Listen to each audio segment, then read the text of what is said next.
Iranian missiles hit Kuwait and Bahrain, two U.S. partner states, and CENTCOM says it intercepted them. So no, this ceasefire isn't just fraying, it's gone. This is Iran War Daily, and today we've got IAEA Chief Rafael Grossi saying multiple nuclear operations in Iran have stopped. A Jerusalem Post report saying frozen assets are the sticking point on the MOU, and a conditional Lebanon ceasefire out of Washington. All on the same day, Iranian missiles are flying over Gulf partner airspace. The diplomatic track and the military track are both failing at the same time. And for once this week, we've got receipts on both. We'll walk through all of it. Start with Kuwait and Bahrain. This one's from Georgia Public Broadcasting. Dubai, United Arab Emirates. The U.S. military said Tuesday that Iran fired missiles at Kuwait and Bahrain that failed or were shot down, and that the U.S. launched strikes on an Iranian facility in response. CENTCOM's account, the U.S. Central Command version. Iran fired missiles at Kuwait and Bahrain. 2 were intercepted over Bahrain by U.S. and Bahraini forces, and 2 aimed at Kuwait broke apart en route. The U.S. then struck an Iranian military ground control station on Qeshm Island in the Strait of Hormuz. So that's a named target, a named command, and 2 named Gulf partner states under fire. Not just U.S. forces in the abstract. The IRGC says it was aiming at 5th Fleet headquarters in Bahrain and, quote, another country. They won't even name Kuwait in their own statement. And they say the trigger was the U.S. missile into that tanker's engine room. So now you've got Iranian missiles over sovereign Gulf airspace in response to a blockade enforcement hit. That's not a ceasefire fraying. That's a declared exchange of fire between named parties. Keep the claims separate here. The IRGC says it targeted 5th Fleet HQ, but CENTCOM says the missiles failed or were intercepted before impact. Those are not the same fact. And no named official has confirmed damage at a Bahraini or Kuwaiti site. Qeshm Island sits right at the mouth of the Strait of Hormuz. CENTCOM just hit a ground control station there. So whatever the shipping underwriters were doing with Gulf War risk premiums yesterday, they're repricing them today.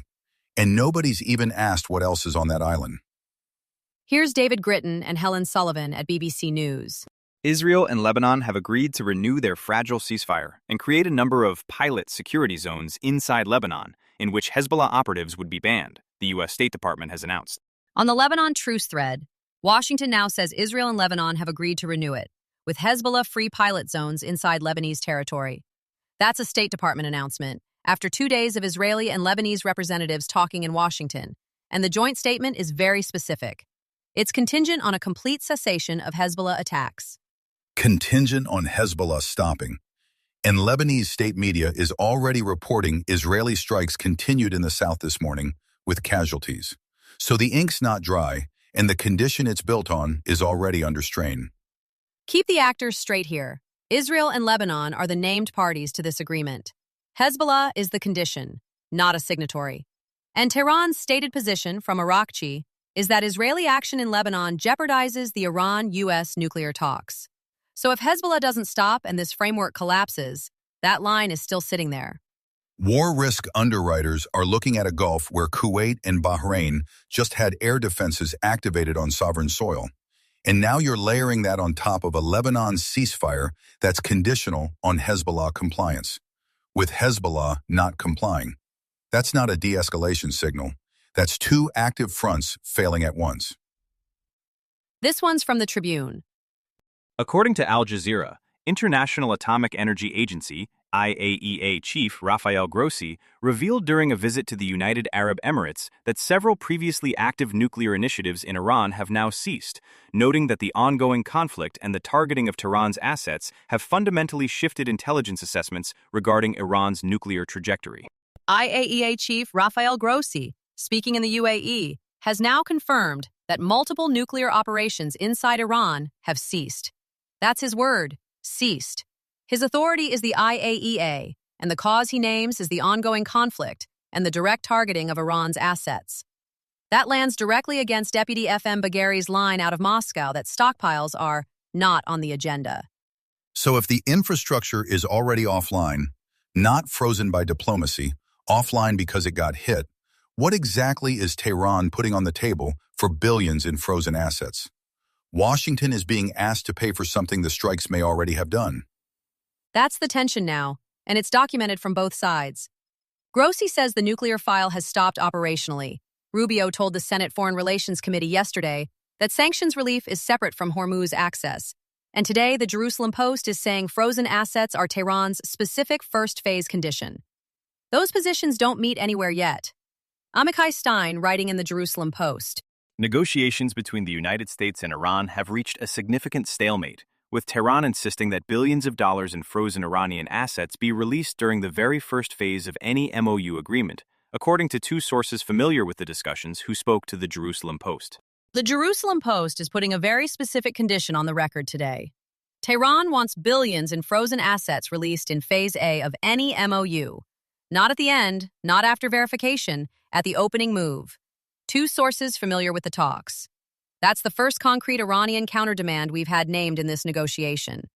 And Rubio told the Senate yesterday that sanctions relief isn't on the table just to reopen Hormuz.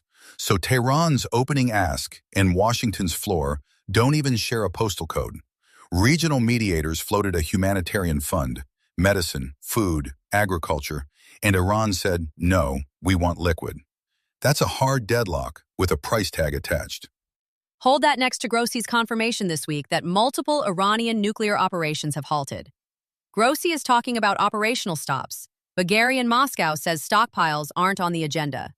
If Tehran's infrastructure is already partly offline from strikes, then the frozen assets demand becomes the question of what Washington is actually being asked to pay billions to secure. Exactly.